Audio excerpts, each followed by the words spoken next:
Peace to the guys and earth. What's happening? It's your boy Ra. Just wanted to tap in with the family. I just recently got a bunch of downloads, but one really stood out to me recently. I've been working on this painting. Me and my queen been working on the Great Mother Tiamat, and this energy is a powerful energy, family. The download that came through to me was the 42 laws of Ma'at. So we working on Tiamat, and Ma'at came to me, and pretty much Ma'at is an Egyptian goddess from Egyptian cosmology. She's a mother deity that stands for truth, justice, balance, and order, especially in the midst of chaos. You know what I'm saying? There are renditions of her in the Lady of Justice. You know what I'm saying? When you go to court and shit like that, you see that lady blindfolded. That's Ma'at. But see, she's not supposed to be blindfolded. You know what I mean? The reason why they do that in that rendition is for them to say that, you know, the law is blind and it's supposed to just favor truth. You know what I mean? But that's why they put the blindfold on it. But it's really just anytime you see anything blindfolded, that really means that the third eye is open. So I see why they did that rendition. But in its original context, Ma'at is usually a goddess depicted with wings, and she has a feather on her head. You know what I'm saying? And in the 42 laws of Ma'at, this is pretty much, it comes from the coffin text, and as far as the papyrus that is called, I think it's the papyrus of Ani, and it's pretty much a judgment scene. If you was to go do your Google on it, and you will pretty much see somebody after they pass away. This was supposed to be like a ritual that they did when they died, and it's something that you go through when you go to the underworld to figure out if you're gonna go to heaven or what we call hell. You know what I'm saying? And it's pretty much just to see how light your heart is if you're able to interface with Source, because Source can't have contaminated spirit or a heavy heart. You know what I'm saying? Because we're dealing with light energy here. You know what I mean? So in that sense, like I said, it comes from the coffin text. It's a papyrus called Ani, the papyrus of Ani, and it's pretty much a judgment scene. And people that follow me, that watch this channel, y'all should already know that pretty much the 10 Commandments is a fragment of the 42 laws of Ma'at. If ever you want to do the knowledge to what came first, always remember that you start with stone. You start with the stone, then you come to papyrus, and then you come to like the printing press and other things after that. You know what I mean? So when I say the 10 Commandments is a fragment of the 42 laws of Ma'at, I feel like you can kind of see it. It's older. If you look at most of the motifs of the Catholic Church, they deal with a lot of Kemetic or Egyptian motifs. You know what I'm saying? That's why they have confessions. You know what I mean? That the confessional, they're trying to symbolize. They're trying to play that out, that judgment scene out. So you'll go to confession and you'll say your Hail Marys and my Father I have sinned and all that. That's pretty much what you're doing in your confessional. When you do the 42 laws of Ma'at, the idea is to make it a daily situation, a daily practice. The way I approach it is like this. Let me just contextualize everything, right? First, there was the Egyptian cosmology. Christianity and all of the other secular religions that we know now are fragments of ancient cosmology that wasn't just in Egypt, but it was all through Africa and even over here in the Americas as well. That's why we have pyramids and all kind of texts that the public is not privy to right now. But that's going to be coming out soon, because the truth will be a tidal wave. Mark my word, I told you that. But yeah, it's fragments upon fragments, and then we get these fragments and we think that that's the law of the land, when pretty much all of these is derivatives from the original, right? Other ancient laws, look up the laws of Hammurabi, you know what I'm saying? And you will see that a lot of these ancient texts had code of ethics. It was ways of teaching content of character, like Martin Luther King say, that's more valuable than this skin value bullshit, you know what I'm saying? Just to give you a few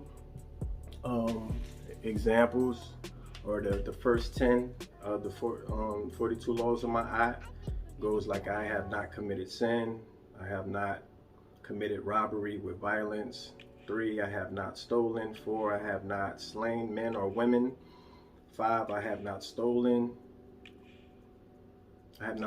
food, 6, I have not swindled offerings, 7, I have not stolen from God/goddess, I have not told lies, I have not carried away food, I have not cursed, and then so on and so forth, pretty much breaking down a code of ethics to build one's content of character. Now, the download that I got, let's get into that part. As far as the historical context, I feel like we should all be on that level now to just already know that the 10 Commandments came from the 42 laws of Ma'at, all right? And Ma'at stands for truth, justice, balance, and order, especially in the chaos that we live in today.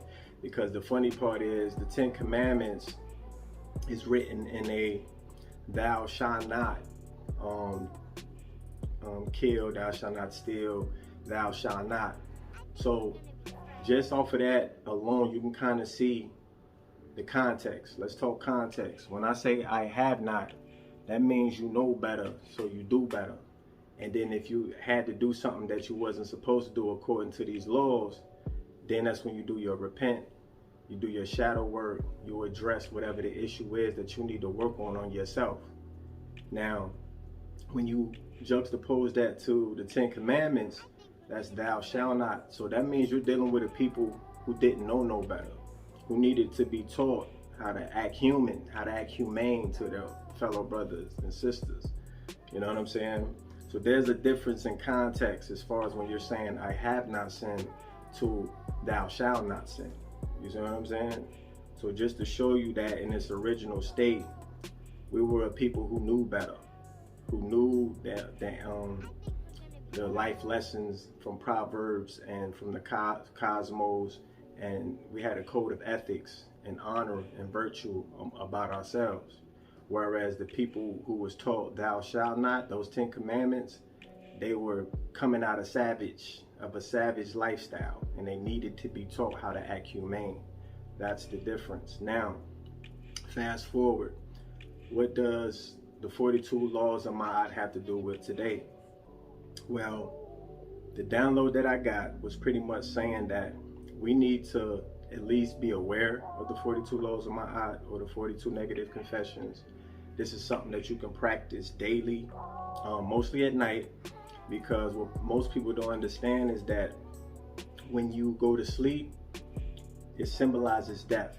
And when you wake up, it symbolizes the rebirth. So every night, you could potentially not wake up. You know what I'm saying? Knock on wood, you know what I'm saying? God forbid. But that's what sleep and that rejuvenation process represents in the spiritual world. So every time you go to sleep, you go into the underworld, you go into a spiritual place. You see what I'm saying? And then come back when you wake up. You know what I mean? That's pretty much how that goes. So instead of waiting until one passes away in real life from the flesh, right? And then you have to go do this judgment scene where your heart is being weighed against a feather. And the meaning of that is, after you go through your 42 laws and the scale of the balance, let's say your heart is heavier than the feather, then you can't ascend. You know what I mean? And I think like Anubis got to deal with you after that. But if your heart is lighter than the feather, then you get access to Heaven's Gate, to the Most High, Osiris, Ma'at, the divine source. Yeah, like I was saying, the divine can't deal with contaminated energy.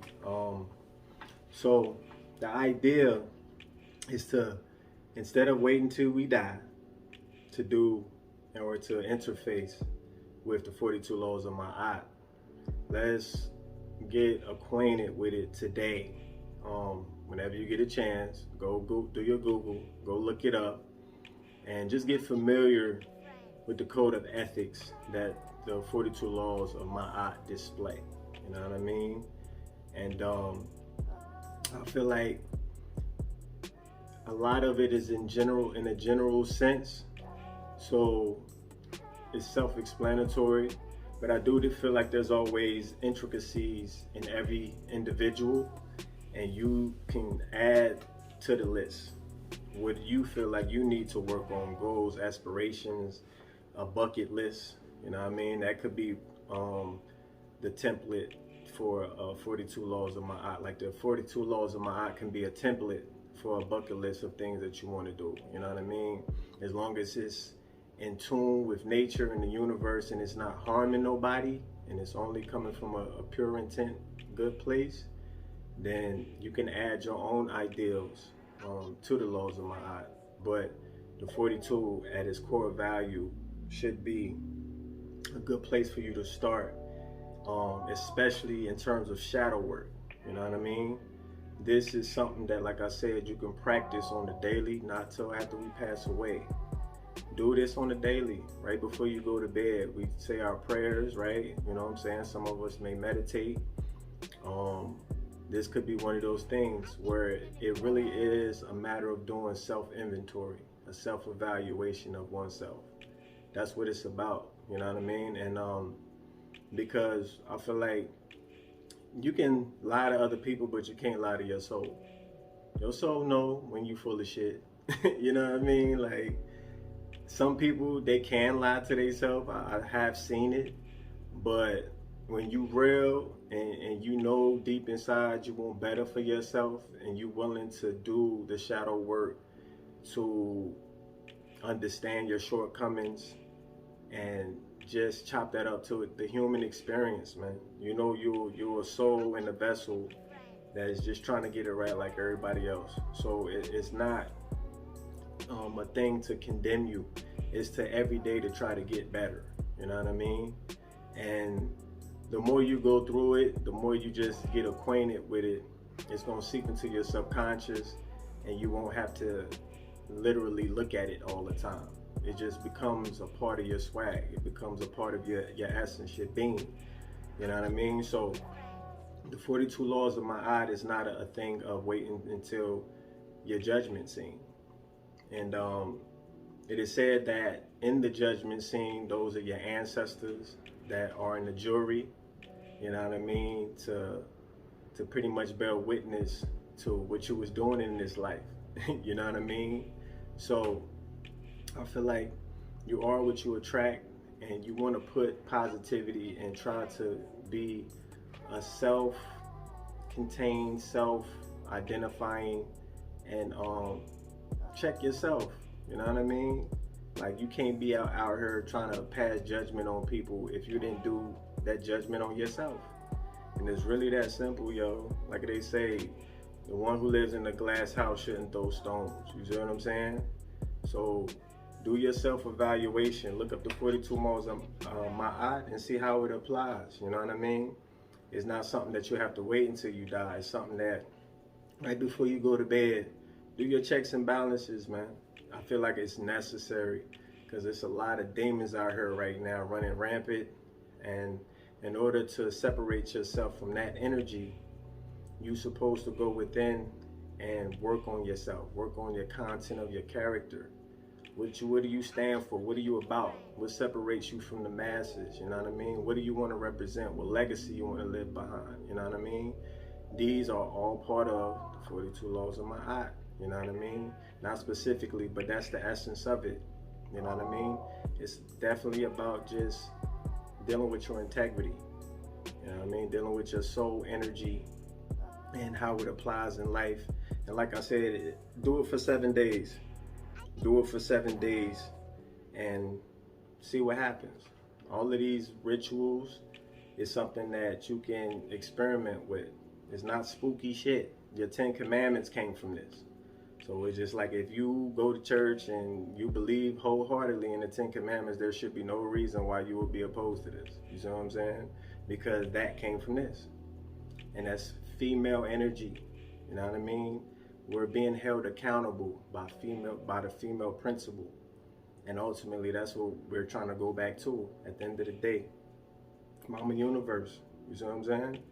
So if you're really trying to get right, you're willing to do the shadow work, you're willing to address the man in the mirror, I would suggest when you meditate, you start with the 42 laws of my eye and then sit with it. See what your soul say back to you. See if it sends some shit back to you that you may need to work on right before you go to bed. You know what I mean? That's the ideal time to do it. Just read over them. And if you see some areas that may need work on it. You know what I mean? Because you're your biggest critic. You're the judge, jury, and executioner in this sense. You know what I mean? So it's like, get familiar so when it does come that time, you'll be prepared. Like, you don't want to get to heaven's gate and then this mad shit that you didn't try to correct when you was down this motherfucker. You see what I'm saying? So I'm just like, get your soul right, man. And why not try it just to see if it works and what may manifest good in your life from it. You know what I mean? Because when you're trying to aim for, like I said, you attract what you are and you attract what you project. So if on a daily you're in the habit of addressing your shadow work, dealing with the 42 laws of my eye, what's going to happen is you're going to vibrate on a different frequency because you're striving for something. You know what I mean? There's so many people, like they say, the devil is, the idle mind is the devil's playground. There's so many people that just ride in this loop that they ain't doing this type of work. And that's what make you special, because you're willing to do it. You see what I'm saying? You're willing to take time out with self and deal with your self-evaluation. What are the things that you may consider weaknesses that need to be worked on? And you know it. I know you know it. Now is the time, family. Now is the time to address those issues. You see what I'm saying? Things that you might have been procrastinating on, putting it off. You know what I mean? The 42 laws of my eye is going to give you that structure, that template to start checking those things off the list that you know you need to get right with yourself. All right? So it's a heavy download. It was a lot, but it's light at the same time. You know what I mean? Like, I just want y'all to be in tune with the great mother. She put this on my heart and soul to share with the family. Like I said, I've been working on this TMI painting, and I've been getting some crazy downloads. Look, got my feather. You know what I'm saying? Got my little feather here. You know what I mean? So I'm really engulfed in my spirituality, and you should be open to sharing it when you can. You know what I'm saying? I'm not here to be nobody's master teacher, but I am on a journey that I feel like other people that's on this journey can benefit from. So it's like, why not be a lighthouse when I can? You know what I mean? Because there's been plenty of others that did it for me. You know what I mean? So salute to the ancestors. Salute to Tiamat, Ashe. Ashe to the goddess Ma'at. And like I said, look up the 42 laws of Ma'at. Get familiar with it. And do your checks and balances. This is what we would call shadow work. All right? So when it comes time for your judgment, you won't be looking crazy out here. You've already at least been trying to do the good work. You know what I mean? So, all right, family, that was it. I'm gonna tap back in with y'all on the next download, man. Thesacredtree.life. Go check out the website. We always got some new merchandise in the works. A lot of great things coming up for the business. And stay tuned, man. You know what I mean? King Rod signing out. All right, one.